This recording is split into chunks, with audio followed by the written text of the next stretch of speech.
Hello mga busing mga madam, shoutout sa buong mundo, shoutout sa Luzon, Visayas, Mindanao. Magandang gabi dyan sa inyo sa Luzon, Visayas, Mindanao. At good day sa buong mundo. Okay, maraming salamat sa mga aking mga pinalanggang followers sa FB. Hindi pa ako nagsasawang laging nagpapasalamat. At sa mga hindi pa po nag-follow sa aking FB, please follow, like, and share. At mag-comment din po kayo mga busing mga madam, aking babasahin. Okay, good news mga busing mga madam, dahil magandang araw dito sa amin ngayon. Okay, pag-usapan natin to si Robin Padilla mga busing mga madam. Nagkalat na naman ng kabubuhan sa Senado. Wala talaga, nonsense talaga ang mga tanong nitong si Robin Padilla, itong si pinakabubong senador sa balat ng lupa. Mga busing mga madam. Biruin mo ang tanong niya doon kay Attorney Lotok ng NBI agent ng witnesses, na ang tanong niya, unang tanong kagad, na-assign ka ba sa BARM sa Mindanao? Ayun ang tanong. Tapos pangalawa, isa ka bang Islam? Ano bang religion mo? Islam bang religion mo? Yun ang tanong ni Robin. Nonsense talaga. Ano naman ang kinalaman doon sa trial impeachment ni Inday Sara sa religion at pag-assign ni Attorney Lotok ng NBI?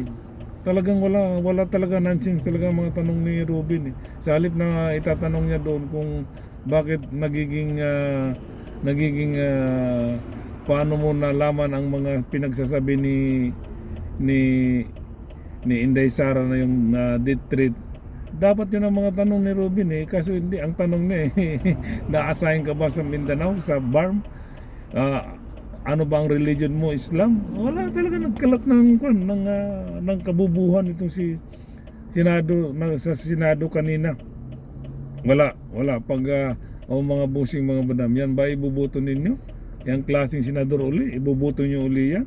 Na ang mga sinasabi, hindi alam ang mga sinasabi. Basta lang siraan niya si NBI, malaki pang kantungkulan yan sa NBI, si Attorney Lotok. Hindi niya kayang tibagin o sirain si Attorney Lotok ng NBI kasi attorney yan matalino pa yan sa iyo, Robin pati nga si presiding officer na si Escudero natatawan na lang sa iyo Robin. Pinapanood ko yung sa Senado, yung natatawa na lang sa iyo si Escudero ang ating presiding officer. Kasi ang mga tanong mo nonsense ang lalayo mo naman. Wala talaga to sa ulog to si Robin Padilla talaga. Paano kaya ito naging number one senador? Ayan ang yung senador, mga didilis, nagkalat na naman ng kabubuhan sa Senado. Gusto niyang siraan si Attorney Lotok, pero hindi niya kayang masira.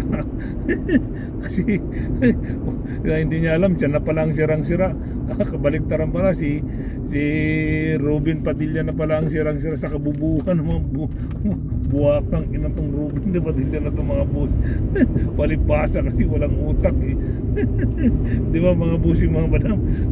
Ganyan ang gusto niyo senador. Ayan, iboto niyo pa ulit mga didilis para ano ngayon ang mga NBI kung saan na-assign yan sa lupalop ng Pilipinas.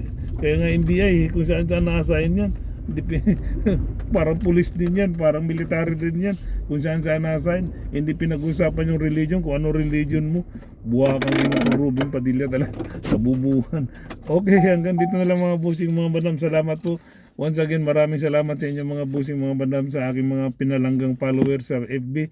Maraming salamat po. Sa mga hindi pa po nag-follow, please like and share and follow po mga busing mga madam. Okay, bye-bye. Ang kapayapaan ay sumasa inyo mga busing mga madam. We love you. Peace.